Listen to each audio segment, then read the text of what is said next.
So much to cover. One way or another, we will make this work.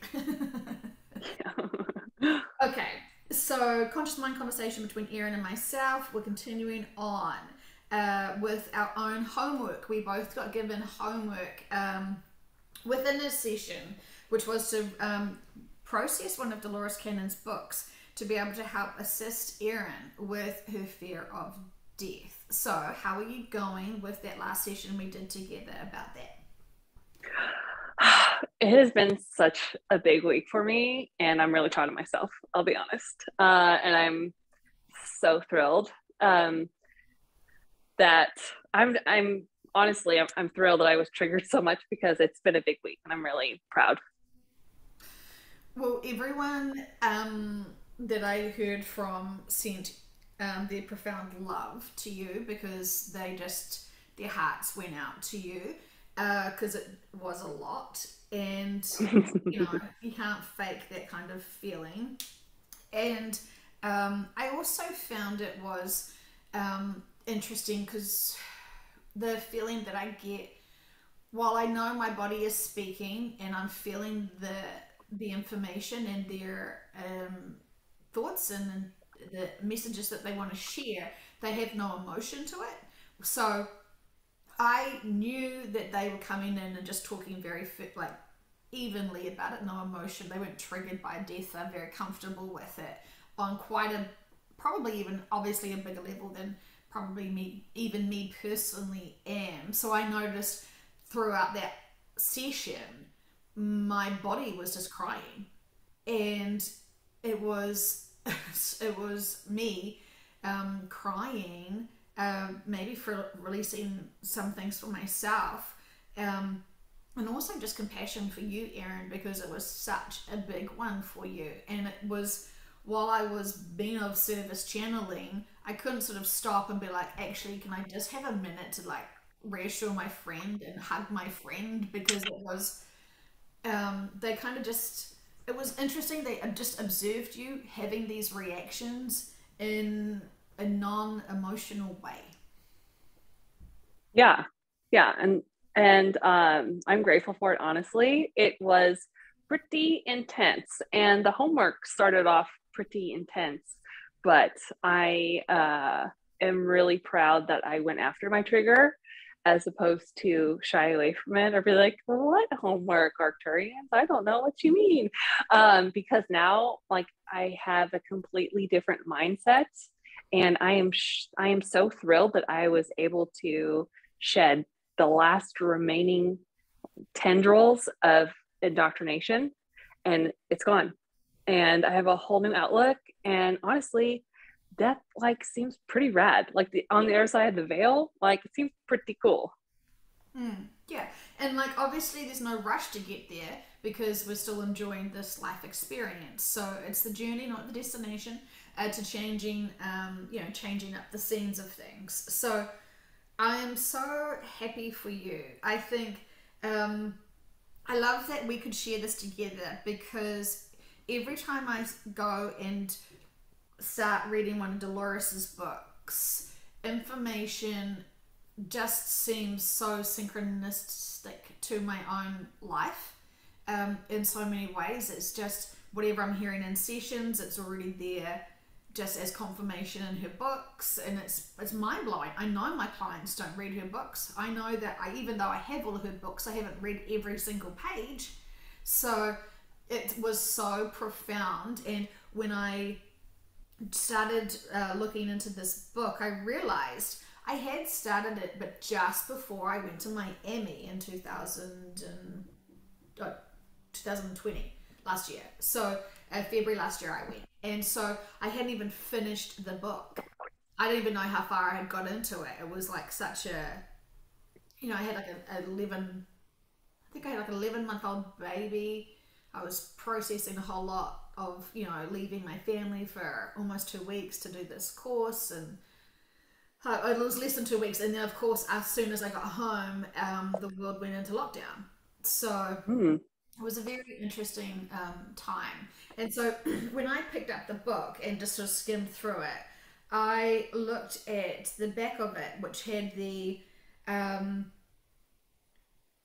the ghosts and poltergeists, and I just thought, oh, awesome. So I had a look at the chapters, which was Satan, possessions, and demons, and I thought, I still hadn't done that session with Sally about her playing with the Ouija board as that younger kid, teenager, whatever age, and we were in the middle of working on those lifetimes with her with that, because I didn't even really know that entities could really attach, because everything I'd heard from sort of Dolores was, we only create these attachments, nothing really happens to us that isn't, a part of our approval. And some clients, I have had some clients where they'd killed someone and that soul essence was kind of like along with their ride this lifetime, and it was released, and it was never really scary, or I would never sort of be like, oh, it was a scary demon possession. So I never really linked those in with what my other clients had experienced, and I sort of don't go into fear with that sort of stuff. So yeah, the whole book is fascinating, and so many synchronicities to it. So share, because this is kind of your journey, and people are gonna say, well, what were those stepping stones? Since we heard you last, what were your stepping stones, Erin, to be able to help you process death? So the book was a huge component. I wanted to mention first, I didn't even know this was a sticking point for me. Like, I wasn't consciously hiding from it, but I was hiding from it. I had access to that book for free, but I avoided it because I was like, ooh, death. Ooh, so I didn't actually address it. So there's that. How I processed it was the book, and it was extremely triggering when I was reading it at first. Like the first day, I was very triggered, but I felt love when I was reading it. I felt the emotion of love, which I believe was my team, like, cheering me on. So that was really encouraging, and it became less and less scary as I continued on. And I identified, like, where is this even coming from, this fear? And really it's, for me, I think it was just indoctrination and not knowing, not discussing it ever with anyone. And the memory of death is just sadness from funerals that you've been to and whatnot. And I don't know. The more I learned in that book, like, the more interesting it became, and the less scary, and made me think, am I honestly afraid of change? The answer is no.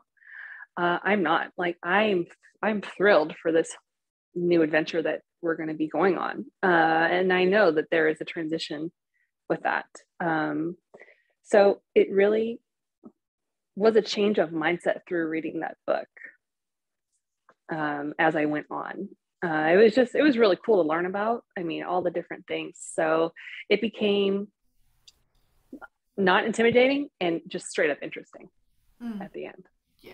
I guess once you sort of start questioning why the emotional reactions about it, you can, obviously you've been triggered, you've worked through the inner work, and this is the challenging thing about finding inner work. It's kind of hidden. It's inner. You've hidden it away, for a rainy day. And, we don't want to look at some of that crap. It's too dense. It's too heavy. Doesn't give us joy. Certainly doesn't give us jazz hands. And it kind of takes us away from our now moment. So, when it's kind of like, well, what do you want from us? Do you want us to be in like balance and high vibrations, or start thinking about our crap that we've been harvesting and holding on to for quite some time?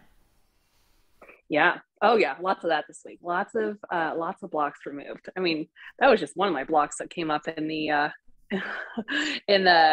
our last session about death. So, I mean, but honestly, so grateful to work through those.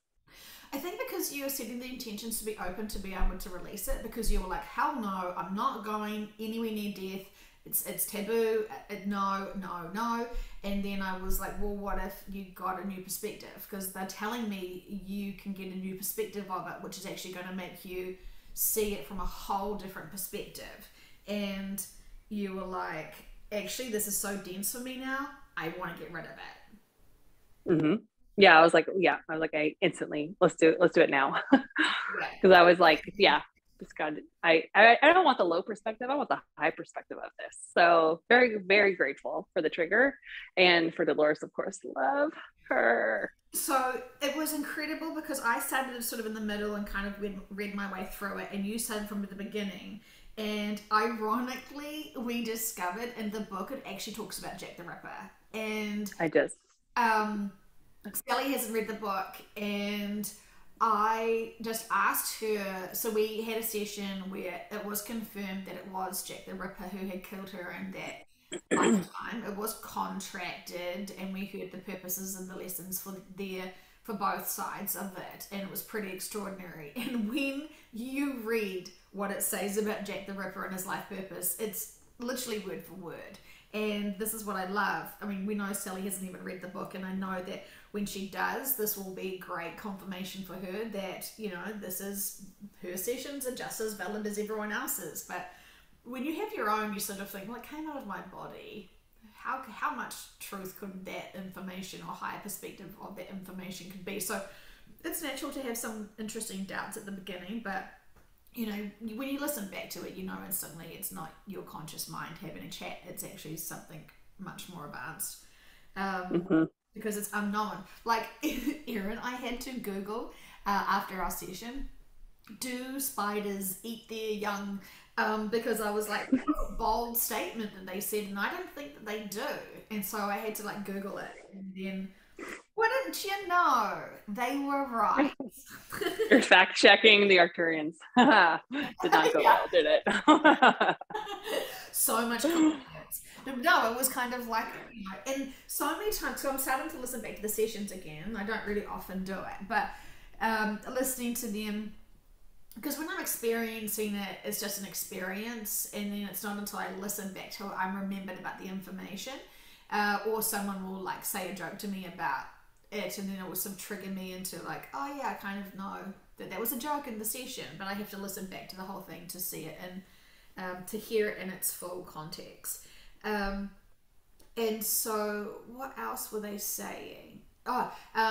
So because my consciousness is completely out of there and I'm not really helping them with choosing words, they come in and they're trying to translate what they want into English. And so it's like they prompt me to say certain words, and sometimes I'm not confident in saying certain words. I haven't actually said the certain word before, so it's like I don't have a memory of how to pronounce that word. And because I'm dyslexic, it's I don't know, it's whatever it is. But I noticed the other day when they were trying to say blindfold that they couldn't figure out the right word, so they were like, I mask, and it was like, I was thinking, oh, they can't find the word blindfold, because blind and then fold doesn't seem to make any logical sense in their translation. So it was just funny that they did those little things. And then they were referring to those one-on-one sessions that I'm offering for people who really need to have this expanded on and discussed more on a personal level. They said consultations, and I was like, I would never think it's a consultation. It's like a one-on-one chat. You know, it's a conscious mind conversation together.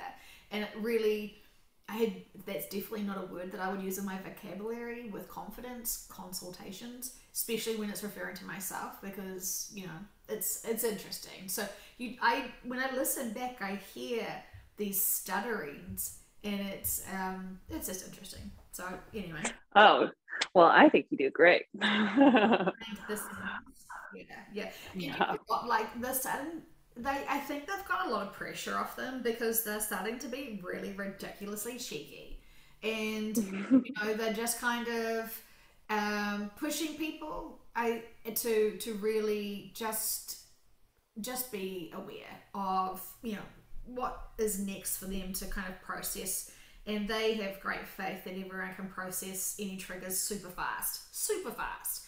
People So fast. people live for decades, and as soon as they realize they die, they have that fear, and they will hold on to that fear for 7 decades. Erin sees that fear, overpowers it, and is very balanced and neutral within 7 days. So, that's the state of how fast we are evolving right now. We are getting so much help. Like, I literally remember being helped, and I would wake up throughout this last week and take notes immediately because they're like, oh yeah, I need to talk about this, I need to talk about this, and this is what I need to remember. So anyway, it's been a big week and we're getting lots of help. Now is the time. Yeah, I think that's the reason why they wanted me to sort of really focus on being open for them. So then it's kind of like open mic night where they come in and be all like jazz handsy and kind of like I did you listen to the ones where I haven't listened back to it that I did this morning about the chemtrails, but it did feel like they were like, hey guys, let us introduce you to your organs. Yeah, they were. I strongly prefer them being being sassy. Yeah, it's my favorite. I think it's just kind of like let's just yes, we know that these things are very scary and can be very convincingly something to be really afraid of and wary of and freak out about. But it's kind of like, oh, that's right. It's the same messages. Do not be afraid. They've got this under control. Overcome your fears, overcome your worries, and find that balance and neutral. It's the same information. It doesn't matter what the fear is, whether it's death or chemtrails or 5G. They've been consistently telling us this the entire time. Yes, they have. They totally have. They've also been, to be fair, saying this entire time, at least 3 times a session, to love yourself. And what did I learn this week? That actually I didn't. And I have been an asshole to myself. And that was the other block I removed. And this is me owning my shit. Well, I did not love myself. I had big lessons to learn this week, and it was epic. oh, well, I'm glad that you can start loving yourself. I'm sorry that you had those choices to not do that. But I don't think you were even aware of it. I certainly wasn't aware of it as a friend observing you, because I remember them saying, you're an asshole to yourself. And I thought, that's so rude. Like, I wouldn't ever say that to anyone. And so I think so many people listen to these sessions and they're like, listen to that Joanne. Who does she think she is? She just called her friend an asshole. And I'm like, I promise it wasn't me. I would use other words. No, trust me. I did not think that was you. Well, you know it, but we have some Yeah. people that don't understand these sessions, so they just think, but goodness me, this woman's got some attitude on her, and she's weak, she's talking in the third person. Yeah, and that's all cool. Like, we know people will understand these sessions if they're supposed to understand these sessions. It's their it's up to them to figure it out. And so yeah, anyway, Erin, I was really surprised because they were very firm about it. You're an asshole to yourself. And I was like, what? No. I'm like, I'm going to Google that too when I finish the session. and, Yeah. and my super surprise was when they were like, could you just stop that for us? Thanks. Asking for friends. And it was like, your response was like, yeah, I'll think about it. And I was like, whoa, seriously? They called you out? I mean, not only were you, because sometimes when in sessions, when they call us out to stuff that we're like, no, I'm not an asshole to myself. Like people go into instant denial and instant reactions and no, not possible. I'm perfect. Like don't look at me, don't look at my inner work. How dare you show, me some stuff I need to work on. How dare you? Who do you think you are? And ultimately when we're tapping into these sessions, it's our guides, the people that like are looking at our life contracts and going, yeah, it's time that you do what you wanted to do for this lifetime, because we really wanted to do this lifetime. So, they're helping us more than we, more than we sort of I think most people can really appreciate them because they are, you know, got such a better perspective. It is interesting when people have disdain for them and really don't like them because they don't like to be told what to do, or, you know, this is another trigger. I trigger people accidentally because this is them to look at their inner work. I know they trigger people to make them look at their inner work. Every trigger is a gift, even though they are horrible, because it doesn't feel fantastic to be triggered. But to then figure out, okay, let's put all that we have learned into action. How do we overcome being triggered? Totally. And I wanted to touch on this whole, I wanted to be honest about my journey because I don't know, I feel like the more honest that people, I mean, hopefully this can inspire others to be honest with themselves and others and share their story. So I wanted to do my part and share mine about this topic specifically because it really will hit home. And I was not consciously aware of how I was beating myself up constantly. And I treat others very well. I did not treat myself the same that I treat others. And I always thought no matter what I did, and I'm a pretty competent person. I get a lot accomplished. Like, you know, if I were somewhere else, I wouldn't give myself shit. But because I was me, or, you know, I am me, I was giving myself shit and for no reason. And I would constantly beat myself up for not doing enough, for not being good enough. But that was my baseline. So I didn't actually identify it.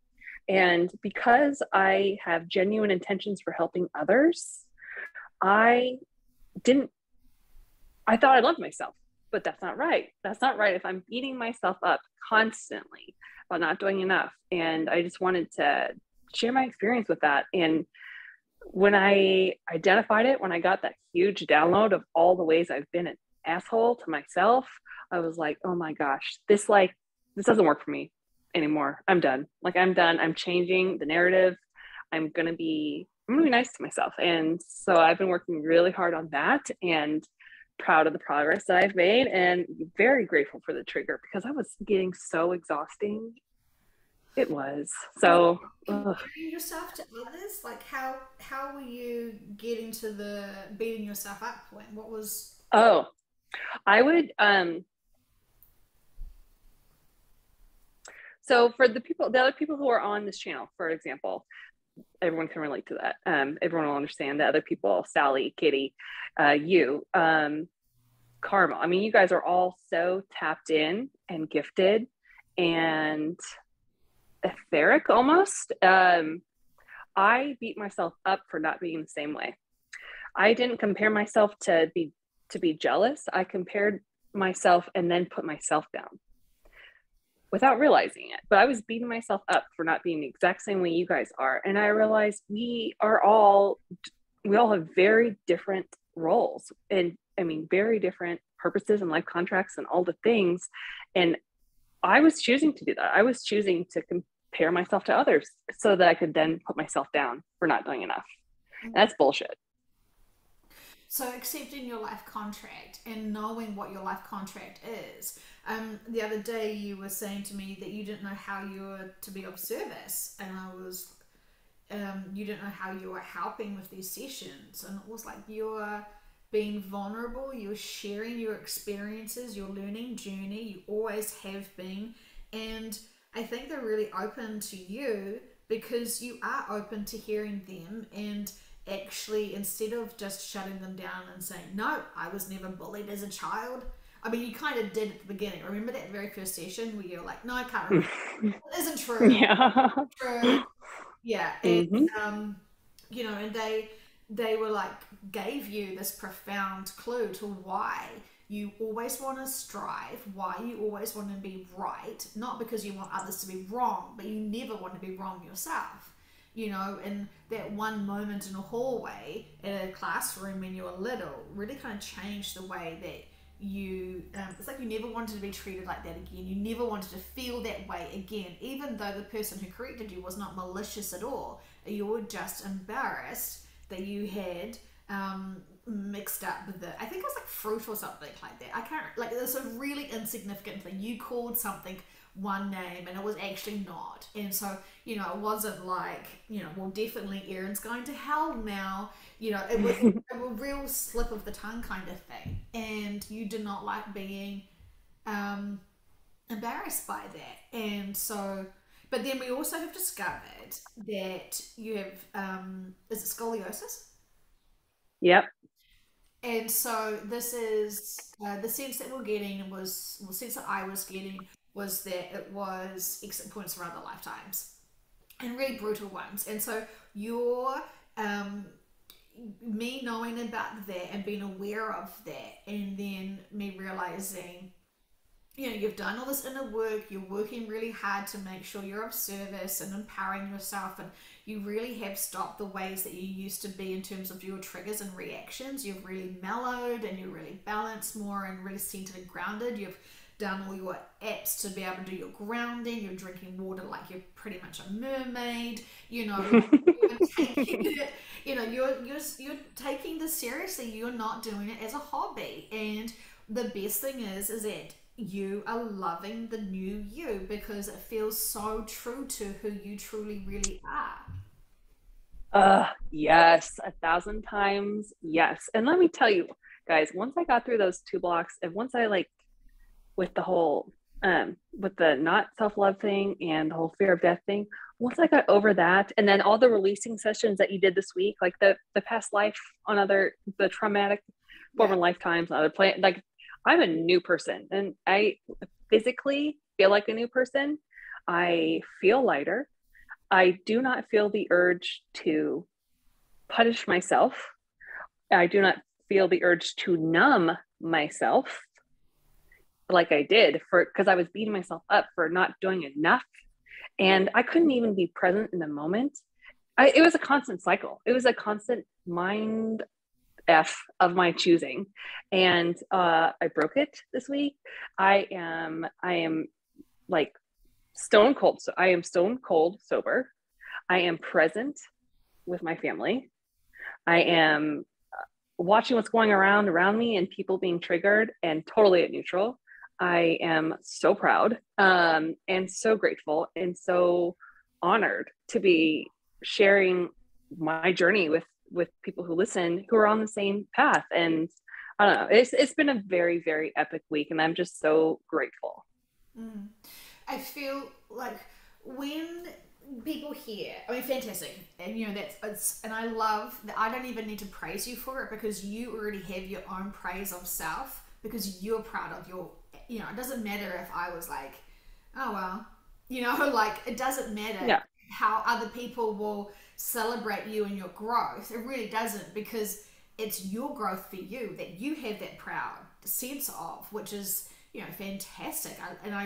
I am really proud of you because it's a huge step to just identify it. And I think when people hear release everything that no longer serves you, you know, people are like, oh, well, what is that? I don't have any of that. You know, like it can't possibly be meaning me. You know, like, so I'm not going to set the intentions and allow, please, teams, please, myself, please, can I release everything that no longer serves me because I'm just tired from holding on to it, you know, and just having that sort of acknowledgement. I think this is the hardest thing. People are like, where is this inner work that you keep talking about? Is it in my back pocket? Because I don't have those jeans on right now. Yeah. And it's really hard when it's like in this case, it wasn't even a conscious thing for Yeah, me, but it was still there. totally. Still there. Yeah. So yeah. I'm going to talk about my client. She's going to be mortified. But I had a client yesterday who is a practitioner. I love her. She is so sweet. She's so funny. You know, she's really, really, she's just, she's just really cute and sweet. And I love her being here for humanity at this time. And, you know, I did her second session with her yesterday. And, you know, the last time I did it was about 14 months ago, you know. And so I was expecting, you know, we'd finally catch up together and would see this new growth that she has been able to make. And I was really surprised there wasn't actually any growth. And so it was like, what is that sticking point, you know? And her very first question was, does my husband love me? And she just did not feel it. And so she was focusing so much on, why is my husband not loving me? You know, we've been together for so long, we've got kids, you know, he may stay on the old earth if he's not stepping up, you know, like, I just added that one in for jokes. But, you know, Oh. I really feel like this was a, you know, a hard, you know, this has been really weighing on her for a long, long, long time. And it was a big thing to even just ask, you know, to be vulnerable and even ask your subconscious, like, what's going on there? And I couldn't believe it. My heart broke for her because her subconscious said, oh, yeah, he loves her. She doesn't love herself. And I was like, what? What? Mm. Like, you know, like to hear people still not having love of self. So this is why she can't feel his love, because she does. And so then anyway, I was like, I mean, I wasn't judging. My heart was like, oh my God, can't she just see herself as how the world sees her? You know, because when you don't feel lovable and can't love yourself, you just assume everyone else sees you like that. And that's like a crime because, you know, really, really, really, really, we're our worst, harshest critics. And so I said, right, well, subconscious, I would like you to be able to give her a direct connection to source, because I would like her to feel the love of source. I would like her to feel the love that source has for her, thinking, you know, she's going to feel this profound love, and then she's going to realize she's totally lovable. If source can love you, everyone can, you know, like seriously, Mhm. you know, and that love's pure. That love is pure. And she did something that I was still, I mean, she's sassy and she's very determined. I think you and her would get on like a house on fire, and ridiculously so. She refused. She blocked it. She did not want to, she's like, she understands what it would feel like to be loved by a source, but she wasn't going to experience it. I understand it. Oh. And it was like this battle, the subconscious called her an asshole, which I was like, oh yeah, that's their favorite word right now. Um, and so it wasn't coming from me, it was actually herself and her subconscious. You know, she's been a real asshole right now because she is working overtime to block us and to block the love of source, because she truly doesn't feel worthy. And like, Mm.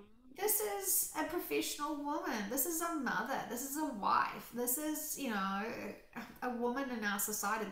You know, I'm so sure she's, you know, a really big powerhouse and light worker. And she just hasn't been able to recognize that this is her opinion of self. And it just, oh. So anyway, I had some firm words with her afterwards.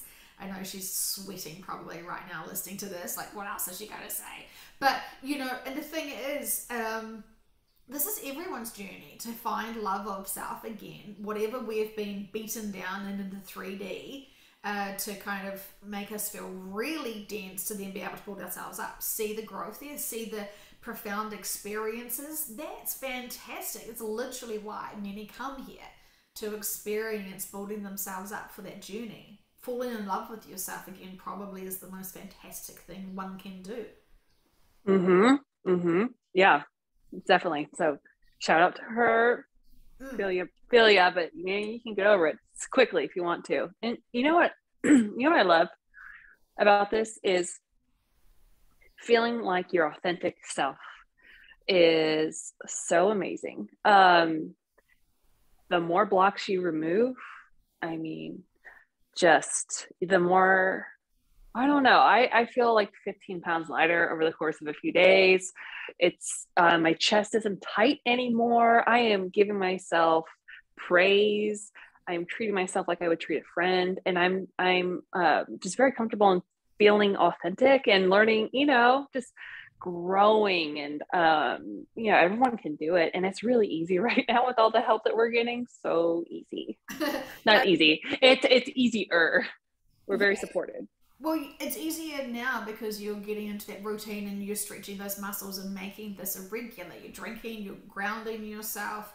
You know, you are not trying to find problems and buy into future fears. And like, how did your back feel after that next morning when we released that pressure from? Oh yeah, it it hurt. It wasn't like super painful, but it was definitely new muscles, and that's still trippy. It can still get like, yeah, little nerve thing every now and again. But now I'm like, I've got mobility in my lower back, and shaking my butt around because I can't.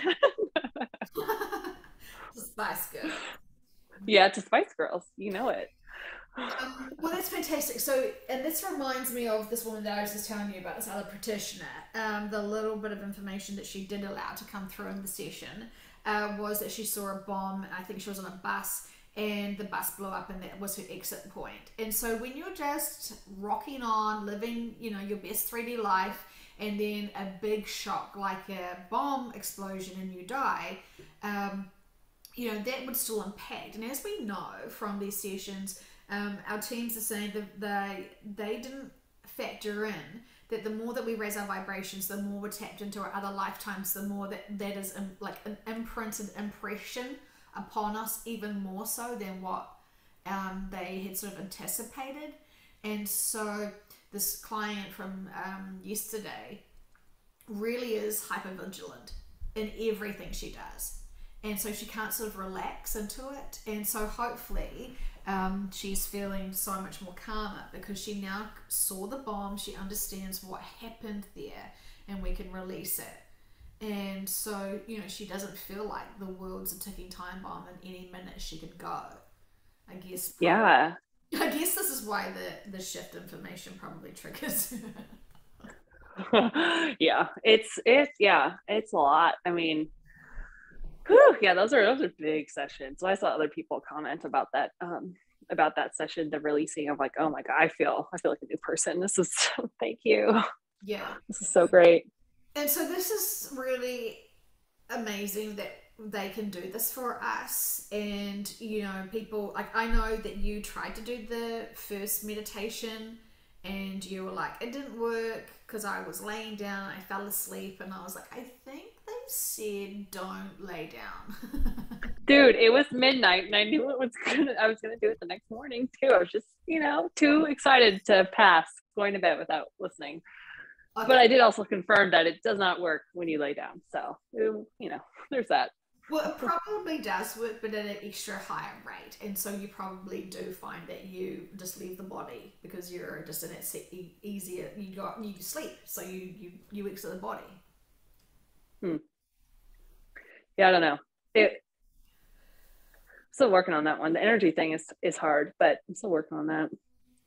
It's a growing muscle, so you've just got to set the intentions and just allow it. And it will be, you know, people will tell me, oh, I've been doing this meditation, but, you know, I just, you know, nothing's happening at all. I'm not getting any visuals. I don't hear anything. I just get this profound sense that, you know, like this massive light's on me, my whole body is shivering and tingling, but that's just a coincidence. You know, like whatever you assume is going to happen with meditation, kind of like just put that aside as a maybe, and then allow the session and your experience to unfold however it actually does want to unfold. If we try to assume, if I start meditating, I'm going to start doing light language and I'm going to start channeling Buddha and I'm going to be suddenly enlightened and blah blah blah blah blah, you know, we're already putting the expectations on it, so we're not going to notice the feeling of enlightenment and that, you know, which it feels for us. And so, you know, be realistic that we're just practicing these things, so, you know, however it feels good for you. And I know lots of people, bless them, still love to meditate while running. So, you know, whatever works with you. So, the book Between Death and Life by Dolores Cannon is incredible. It is incredible. And when I was just flicking through the other chapters, it jogged my memory to so many other sessions that I've had. And the information is true. It is consistent. You know, it's beautiful. It's such a gift. All her work is such a gift. And even though we're in a different timeline now and we're going to be experiencing different things in terms of this shift, it's still really valuable information because, you know, just because we didn't evolve on this planet into the fifth dimension here, potentially we are all going to be planning to be able to help another third dimensional planet be able to do so. So all of this information that she has collected in her books is still possible in other future lifetimes. So, you know, it's all very, very, very valuable information, extraordinary, extraordinary information. If you are a practitioner, you know, if you're anyone that wants to hear more details about things and the bigger perspective, and you love reading, you know, or if you love listening to PDFs being read to you by an app, you know, I appreciate it all. It's so good. This work is so good, and I'm always marveled at how brilliant she was and is. She says to me. Yeah, fangirling, love her. It's so great. And I challenge everyone, if you haven't read it, I'm challenging you now.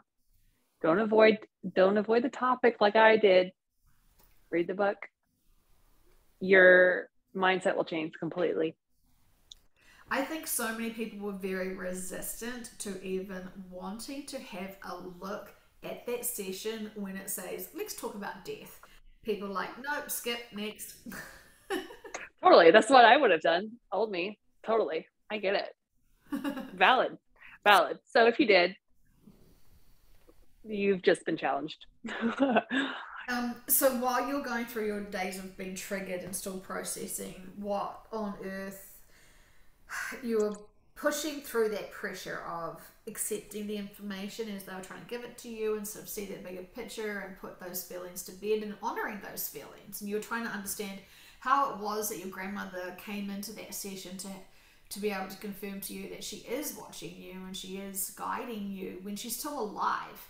And of course, the concept of time is very interesting. And this is what they want me to say now is some of the information that they really want to share with us cannot be shared with us because the chapter of Earth hasn't been closed. Once the chapter of Earth is closed, then it's a sealed, done deal. All of the timelines will be fixed. There is those options of branches of timelines, but it will be done and dusted. And so when they're sharing us information about our small future forward, they're realizing that this is getting tampered with. And so because we are still in a movable, fluid existence on this planet, they're wanting to work behind the scenes a little bit more privately than say public sessions. So we are very busy behind the scenes ourselves to be able to be of assistance, to be able to report back certain information that gets delivered to us, and to be able to ask with our free will for the collectives to help us. And so as soon as the information can be ready in public, it will be. But if you can just understand that they would prefer really for everything to be chapter closed for this planet before giving the details of everything, because they've been working so hard and diligently on this. They don't really want things to be impacted. They don't really want things to be changing at this point now. They're very happy with how things are going. Of course, there's a few little, hurdles that have sort of propped up that they are wanting to deal with, and they will deal with it in the most appropriate way possible. We can definitely trust that. So for those people who are wondering why there isn't new information, when they feel like there is new information, you're right, there is new information, but we're processing it, and they are going to let us know when it can be shared. Mm-hmm. Yeah. And honestly, it shouldn't matter either, because you should just be like, yeah, I'm good. Balanced, neutral. Yeah. Mm-hmm. And so it seems like a lot of people are just, desperately wanting out because, the mandates are just too overwhelming, and, 3D is just too taxing. And, that's really great opportunities to look at what's going on there. Is there a change of perspective that you can achieve to be able to sort of give yourself a break? Don't buy into those future fears and just make your life as simple as possible and not buy into too much sort of worry or fear. Is just, it's like we collect it as if it's like, a hobby. It's like our pre-COVID jeans, air quotes, COVID jeans. They don't fit anymore. So fear doesn't fit anymore. Not right now. It just is, it's old news. So don't, whatever, yeah, just avoid it. And I don't know. When You I should not be in fear right now. Totally. Yeah, totally. And like, and if you honestly are in fear, that's absolutely okay. So then maybe I need to be able to explore something more that you haven't heard before to be able to get that other new perspective. I remember asking, from your perspective, what's a bonus for the masks? Like, isn't this is horrible for us? Why do we have to wear them? Blah blah blah blah blah. And they said the positives for their perspective is that you're getting used to not seeing people as they normally are.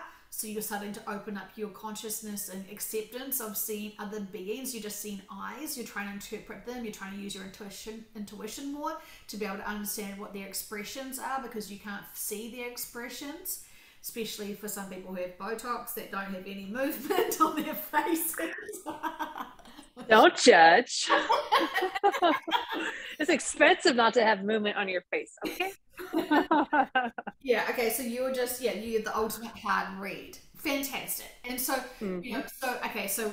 while we are like ridiculing people that are wearing masks, in their cars by themselves, I mean, we have to stop and trust that they're doing the best that they can to keep themselves safe, and they're not doing it for our entertainment or judgment. We just have to love them and just hope that they will find peace and clarity and, and happy days moving forward. And we don't want to trigger them, but we also don't want to we want to find our balance. And so not only are we getting trained to see people differently, we're kind of tapping into the essences more than just like lip reading, and it's making us focus on each other more.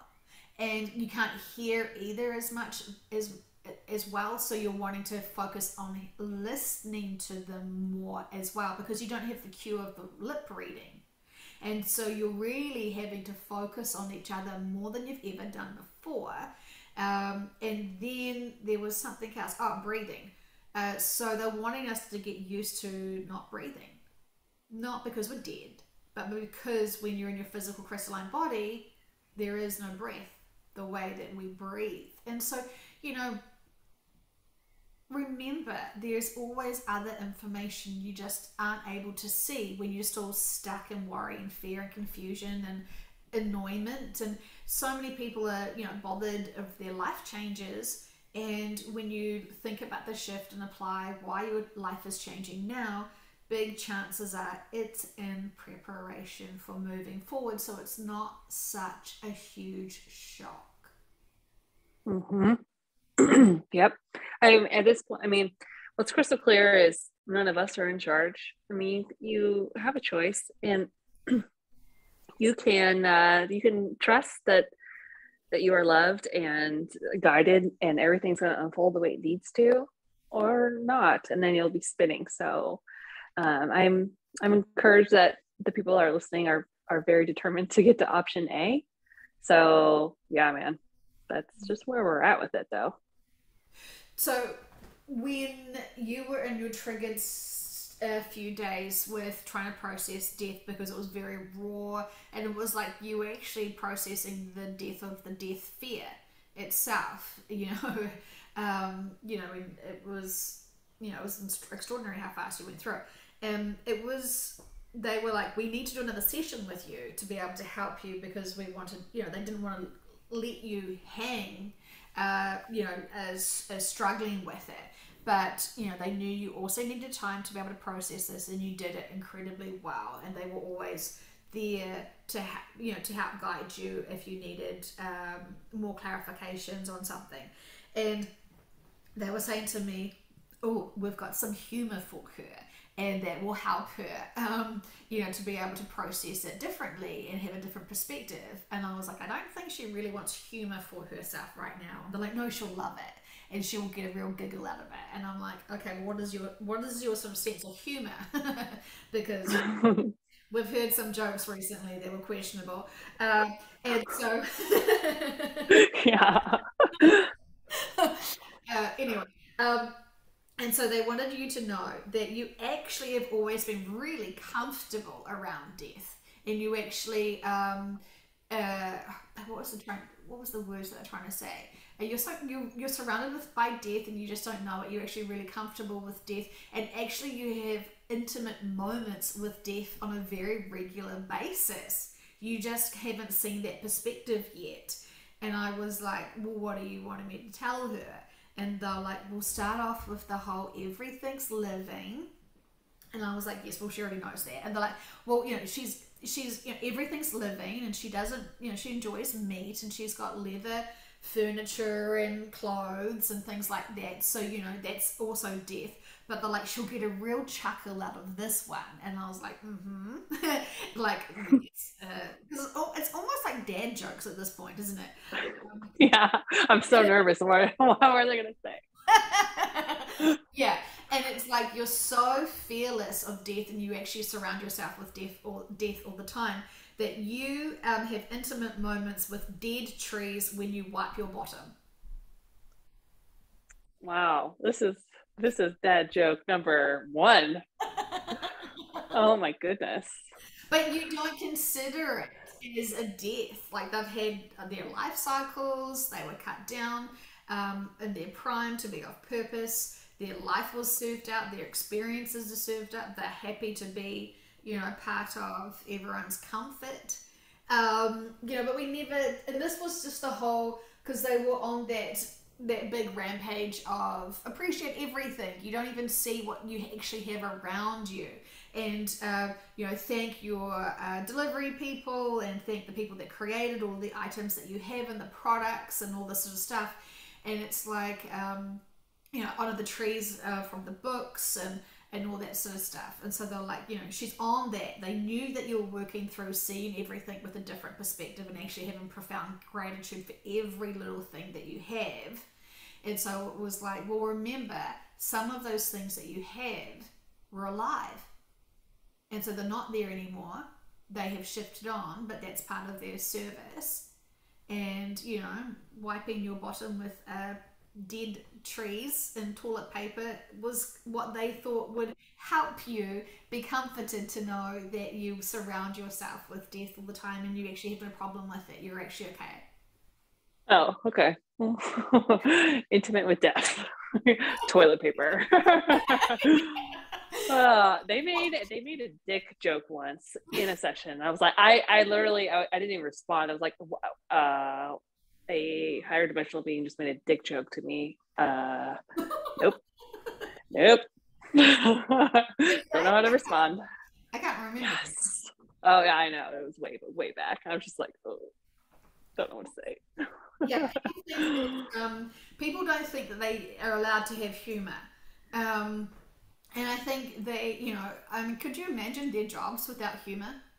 I mean, it's good No. enough as it is, I mean, it was Yeah, and then dealing with us, I mean, no, I'd be slap happy if I were them. So I think they hold back pretty good with the humor. yeah. And so what was one? Oh, and so they know that many people have heard about abductions, and then get really fearful that aliens are going to come and abduct you, and they think it's they're like, if you could just understand the purposes of abductions, then you would see it without fear. It's all contractual. And they're saying, we wanted to test how your bodies were performing and functioning, so this is why we would get stool samples from you. But you think that we're doing butt stuff to you, and it's not a sexual thing. It's literally we're getting stool samples from you to figure out how the body is digesting the food.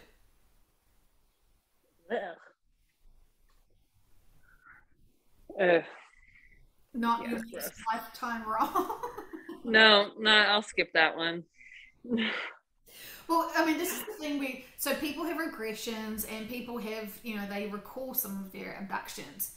They didn't get fully their conscious experience removed. Often they do want that because, it's very hard knowing this information, very hard to know that they exist and still try and live in the 3D normal, be a mom, do soccer, blah, blah, blah, blah, blah. So those people who have signed up to be abducted, to be able to be tested on to see how the bodies are actually performing, there's more information. People know about it a little bit more, but it comes across as it's scary. I was raped, and they did butt stuff to me, and like they do not understand the actual purpose of it. And when I've had clients that have had regressions to find out this horrible thing that happened to them, that they were horrifically abducted, and it was very traumatizing, they're terrified of aliens and all this sort of stuff. And then when you regress them through and they're like, it's my family, it's my friends, it's like, I know these people, I signed up for this, and they get to remember it like, you could say this to them face to face and they would be like, no, that's not going to ever remove my trauma. You don't understand. You weren't there, blah, blah, blah, blah. But it was, so they didn't experience the trauma throughout the whole procedures. But I mean, this is some cases, I can't speak for all of them. But so they had the procedures, what they were supposed to have for their testings. Then they got upset because they didn't actually want to leave their friends and their families, and they're kind of like, oh gosh, it's so hard down there. And then they sort of have some time to kind of catch up, and then they have to go back down. They know they have to go back down. So that's actually when they find themselves awake.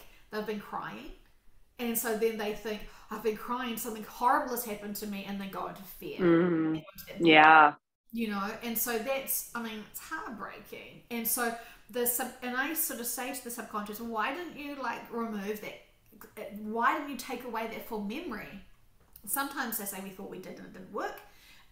Or that was a rookie, there's really good reasons why. And sometimes it is, we wanted her to know this time. We wanted her to start questioning because it was so real that she did something that was off planet. It was very foreign for her, but she felt like it was all okay, and there's something more she needs to know.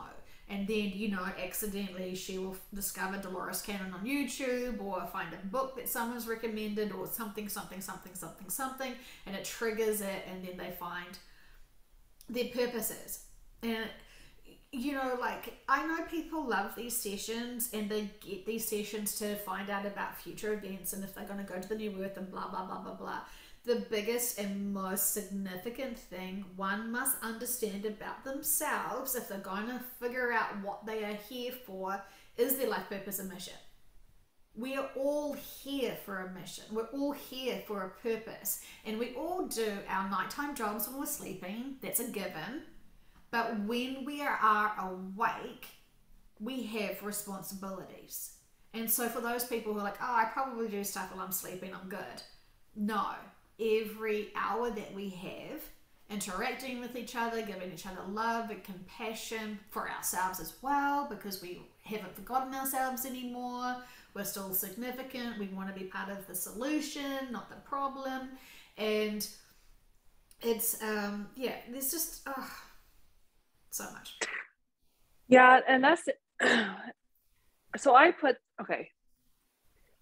have a pretty strong opinion about this because I know many people were contracted to help you throughout this thing, and they didn't. And I know who those people are. They're not doing anything, and I resent them for it. And I just see this big need for this work to be supported because I believe in it, and I see my own growth, and I want that for others. I want others to feel like their most authentic self and to be neutral and untriggered. And during these very intensive times, I want others to step in to their empowerment so they can help people around them that they're contracted to help. Anyway, I see all these people not step up. So I really put a lot of pressure on myself to do that also. And it was, it made hmm, seeing that lack and then feeling like I feel like I couldn't do it all, and I can't do it all, obviously, but I don't know, guys. I think we really need to step it up with sharing with other people, is what I'm trying to say. And if you don't do it, other people are going to see that lack and they're going to overexert themselves, so much so they're sobbing to Arcturians about it when they have them on the phone. It's because it's just one comment. It just takes one comment with someone to activate them. I was activated by one offhand comment someone made, but if they hadn't made it, who knows? So please start sharing, people. Please, you're listening to this, you have a higher perspective, share it, please. I mean, we all have our choices, and I know that many people, were supposed to do this role that I'm doing right now, and they chose not to, and that's their choices. They have to, they're living those other planned lives, and we have to accept that. And what we do know is quite significant, so we can't really get distracted too much into 3D, and let it sort of keep us dense. Um, Everyone will know what's right for them. And what I was just thinking when I was feeling into them, like really triggering us to see, are we doing enough? Are we of service? And those people who are triggered when they keep saying, are you of service? Pull up your socks. Um, those people who are triggered are asking themselves, lots of different questions. Like, why do they want me to do something? Why, how could I be significant? Or are they being triggered because they know they should? Like, I'm always really curious why people get triggered by that. And ultimately, everyone should be, of service, and hear that and think, well, I know I'm doing. I've got the confidence to know I'm doing the best I can always. And, we have to be having those triggered moments to grow. We can't always be high vibrational, because there is that balance between being triggered and having those real experiences, and remembering sometimes we have to be triggered to help others grow too. So, giving Mm-hmm. them an opportunity to step in and be compassionate, and all this new training. We're not supposed to be really in our old habits and reactions. We need new reactions and new habits. And if we don't like to speak up for ourselves, this is maybe a time that we need to, explore it. You've got this opportunity to explore and see how far you can expand yourself. Mm-hmm. Yeah. Yeah, you can. I just feel really compassionate for those people who listen to these sessions and just get so upset, because it's not about upsetting people, it's about giving you a different perspective, that can actually assist you. And I mean, Erin, people are starting to suddenly realize, even after listening to these sessions for over a year, that they aren't actually loving themselves and actually seeing this is a big problem in their lives. This is the real sticking point for every way that they look at their lives. Yeah. Yeah. And totally, man. We're all human. We all make mistakes. Own it. Own it. Don't run away. Run towards that trigger. Dominate it. I guess, And move on. what about if we don't look at it as a mistake? What if we look at it like that was a full, big, solid chunk of my life, of that experience of not loving myself? That's fantastic. And so now I've completed that, and I'm going to now choose to do something else, because I don't need to keep repeating that. I've mastered it. I've done it. I know exactly what it feels like to not love myself. And so now I'm going to go in a different direction. And, we can all change if we're allowing ourselves to change, if we allow others to change. Then there's growth. And that, yes, when we start seeing ourselves changing, we think, oh gosh, my life's already hard. If I change, it could just obviously get worse. And that's a really negative kind of outlook on it. Trust that change is good. trust that change is exciting and adds new.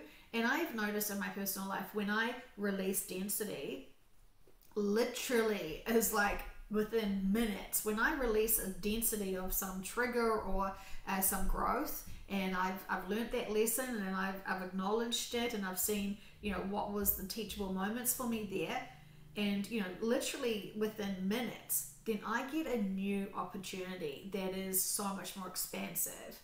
And it's like they won't give you your next lesson or experience until you've finished the one you're working on. And if we have just ignored the love of self, they may not give us extra. And I think this is truly why, I'm just going to say, for some of the practitioners that I know, they haven't loved themselves, they haven't stepped up into who they are, they're not owning their own truths, and so they're not able to even ask for their clients the bigger questions.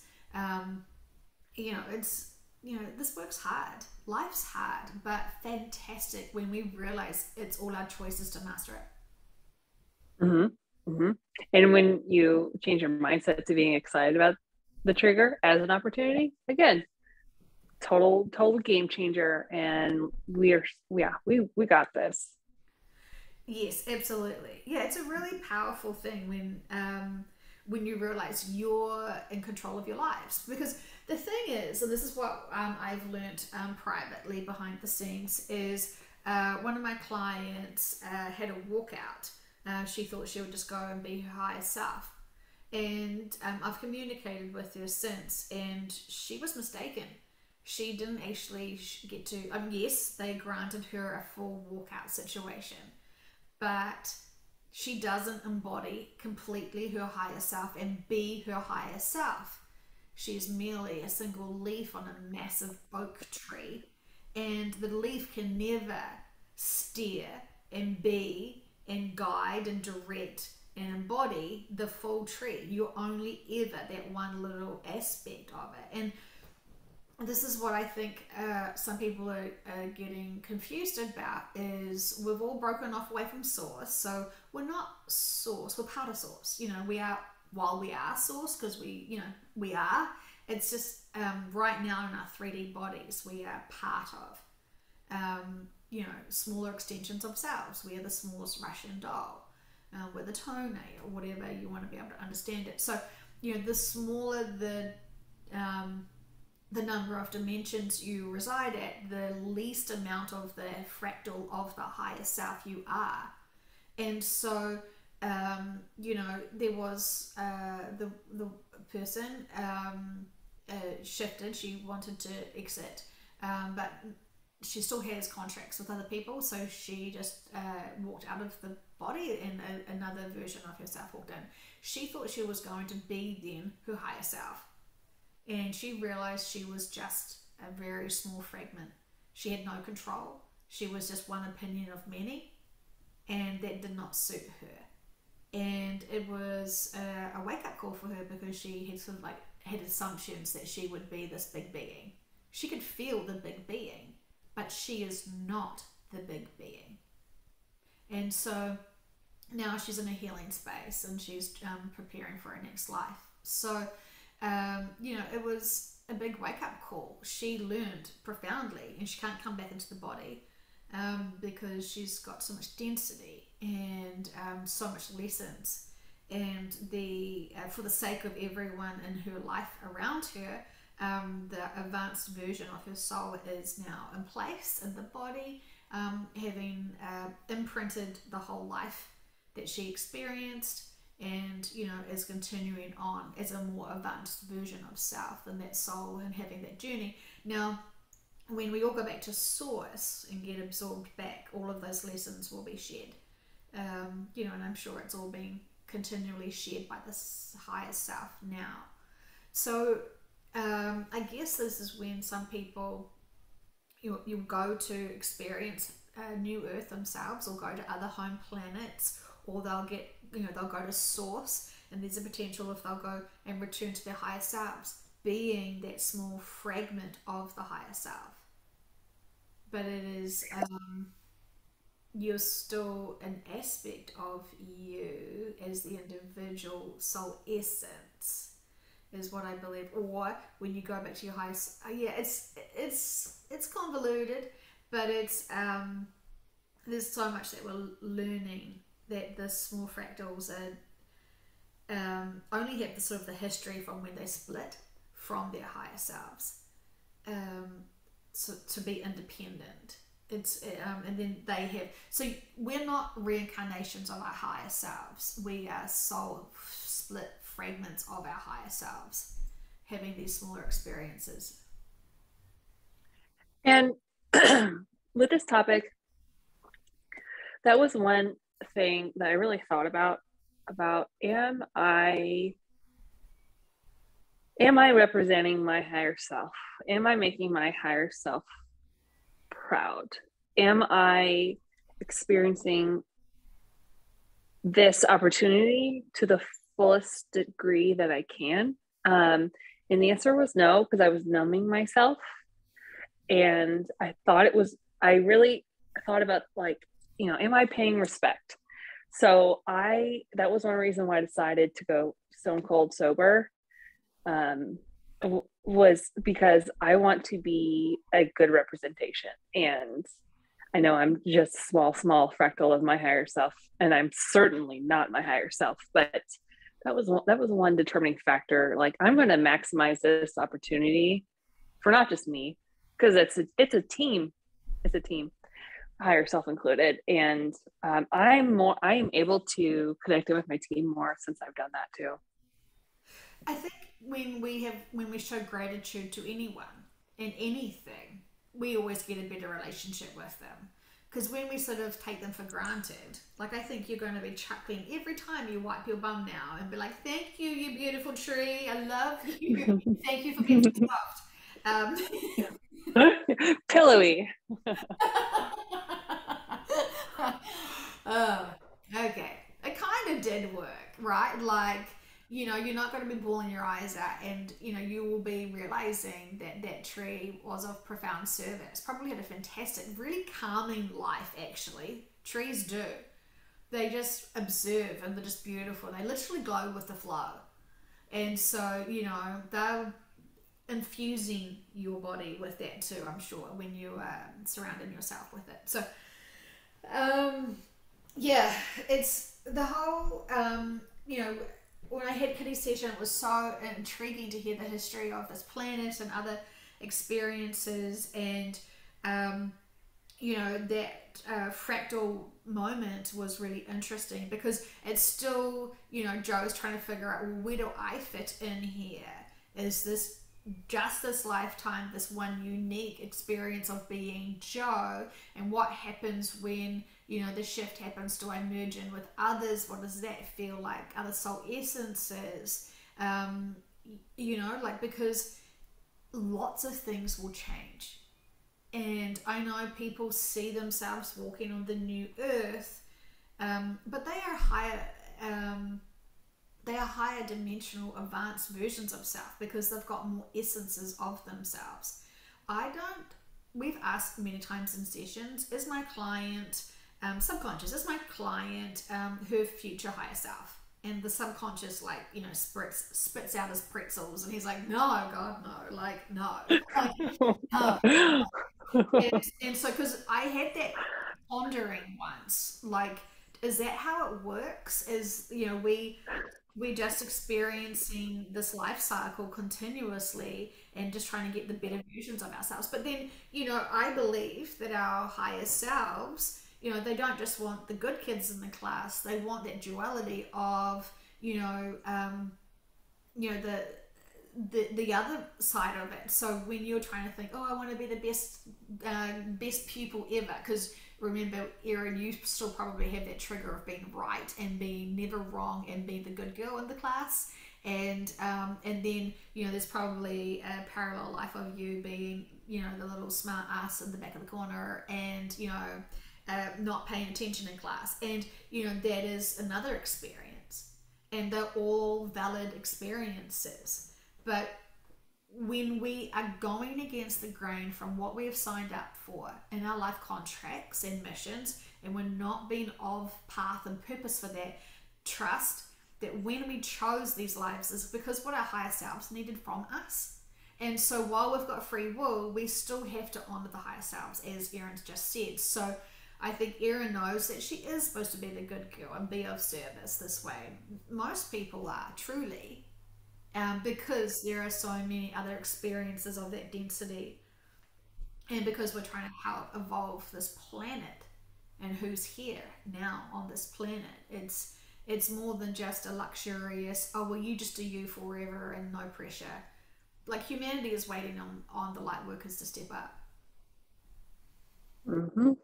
Yeah. And I've got a homework assignment number 2. I want to ask whoever's listening, do you know what your role is? Do you know what it is? Are you playing it? Yeah. Answer those questions for yourself. Are you proud? Only you can answer it. Well, if you're not proud, forgive yourself and see where the improvements can go. Remembering that, be proud of those experiences. Remember, it's not a failure if for a certain amount of time you didn't love yourself. You've learned from that. Now have the duality.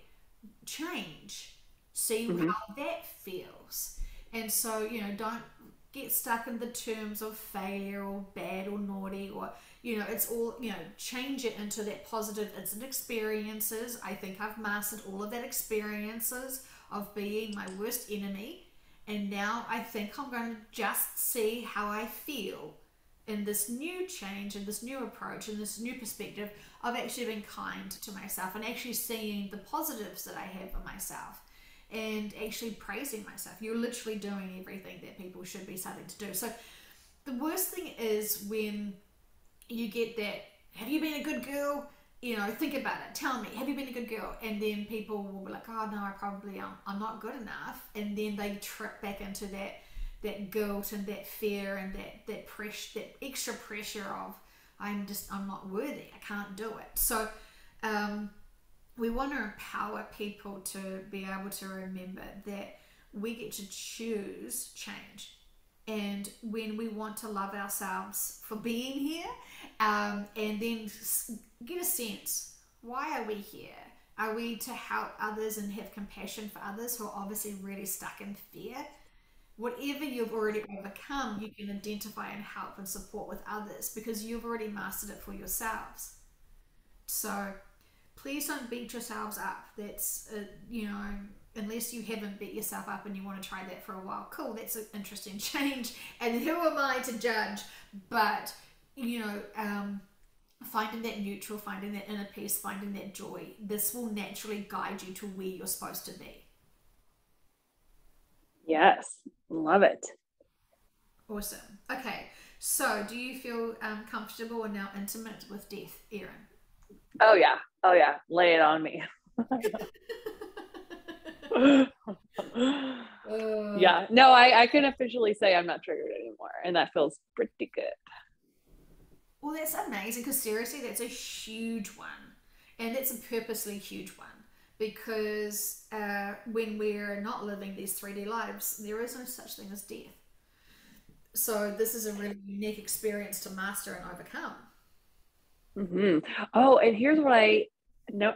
Here's a huge takeaway. The biggest takeaway, I guess, that the homework provided me was that it's all love on the other side. It's all love.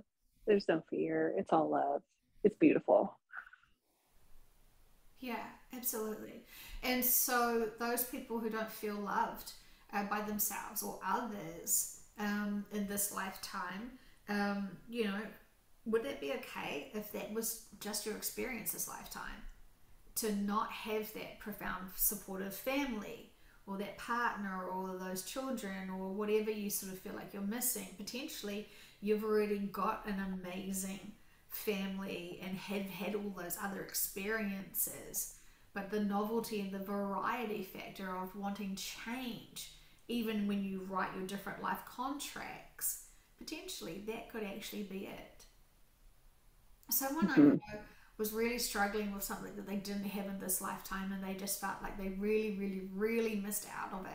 Like they were just so devastated that they didn't have it because they perceived that they should have it. That's just normal. And when they went through their session and they learnt, you're never supposed to get it, and you never wanted it this lifetime. So why would you want? Why do you think that you have it? You know, you're not. If you think you're missing out of something, that's a fear that you're missing out on something. Trust that you are being provided everything that is needing to be provided for you for those lessons that you need. And this is why a lot of light workers have asked to not have wealth in this, or they don't want to have a true abundance, because they will know they'll get totally off path. And it's an extra challenge, and it kind of keeps you humble if you're not that rich. You know, and so many souls purposely said, don't give me money, you know, like just let me just have a basic life. And which of course stresses them out, and then, you know, they don't cope with that because they feel like they're in lack, and you know, they're kind of, it's really problematic, because, you know, what you're supposed to overcome and learn from, often people think it's an impediment and that they can never get out of. And so I was just talking to one of my beautiful friends the other day about both of us being dyslexic and always just feeling so extra stupid in class. Even though we did not feel dumb, we felt like we were really intuitive with the information. We just couldn't show our working. And you know, and we couldn't express and represent our intelligence on the perimeters of the education system.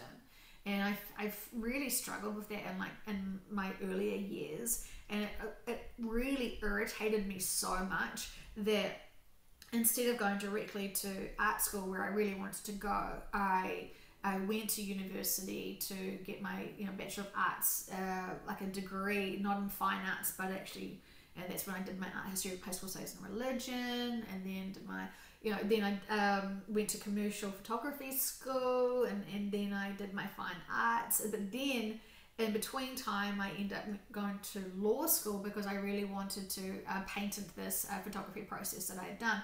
And so for someone who hated school and like found it so frustrating and so disempowering, I almost found that I was almost institutionalizing myself, always studying and always wanting to learn more and work out how all these different systems worked. And you know, it's kind of, my brother was so, I mean, he was just such a lucky bastard. He knew how to spell like really big words so easily, and he got bored at school. Like, he did not apply anything because it was just given to him, so it was just easy. Whereas I was like sweating to like, yeah, try to like advance myself. And I think that kind of drove me to where I could achieve my degrees, because it was like I just needed to prove that stuff to me.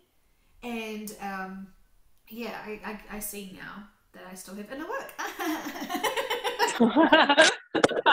Well, it's a journey, not a destination. Oh, thanks, friend. Yeah. Yeah, but it's so interesting what forms us and shapes us as a child really molds us Yeah. in the future. And something that I really felt disempowered by, I was always chasing that, and I could see that I could have always been at varsity or training or doing something, when truly my passion was creating. You know, like I'm so deeply passionate about the arts, but I didn't feel like, this is the funniest thing, I didn't feel like I was going to be taken seriously as an artist if I didn't have an actual Bachelor of Arts degree. And the concepts and the theories of art history, classical studies, and religion. Oh man. Artists seriously, because I think I really respected the process and the thinking mind and the creativity and the expressiveness of the artist. And so I really wanted, I had such great respect for them. I felt like I needed to have all of this other stuff behind me to make me a valid one. Did you like look at their accomplishments and stuff besides like whatever art they had produced? It was interesting, like the people that I really was like, I could read really well. So I understood Van Gogh's work at like about 6. I found his work when I was about 6, and I was obsessed with him. And not, I didn't know anything about his life. All I knew was that he was interpreting expression of the universe's frequency and vibrations through his work. And so he could see it, and so he translated that into his paintings and his visions. And so it wasn't until I got older, much, much older. I think my parents were like, oh my God, she's focusing on a dead guy who cut his ear off. This is not a good sign, you know. But I did not know any of that because I wasn't reading any of the actual history of him. I just read I read paintings. I could read the information that was shared in paintings and in art forms. That's what I could do. And so why would I want to read about a man who I can't even talk to? And, you know, I didn't, yeah, it just, anyway, oh, I'm oversharing, aren't I? Sorry. But it's just, we intuitively know as children what we're really good at doing, and who we are, and what our abilities are. And I think, you know, our parents mold us to be something that they you know, often parents try to relive their childhood through their children, and so they, you know, coerce them into something else. And you know, society changes us. And I think maybe what we could do as a part of our loving ourselves journey is thinking about that little child again and remembering what they loved doing and what gave them joy, and maybe just revisit that, and just send them love and give them some treats, you know, and just think about how can you honor that inner child today. Spice Girls.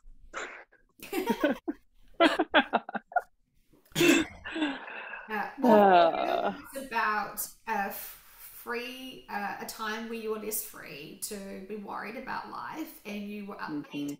and it was about empowering yourself. It was about honoring your individuality. It was about high vibrational music that was uplifting, you know, that kind of, it did have a beat to it, so it was like an uplifting beat. And so, you know, it really it made a great impression on you. So when you listen to that music, it is like it's reminiscing, and you are Mhm.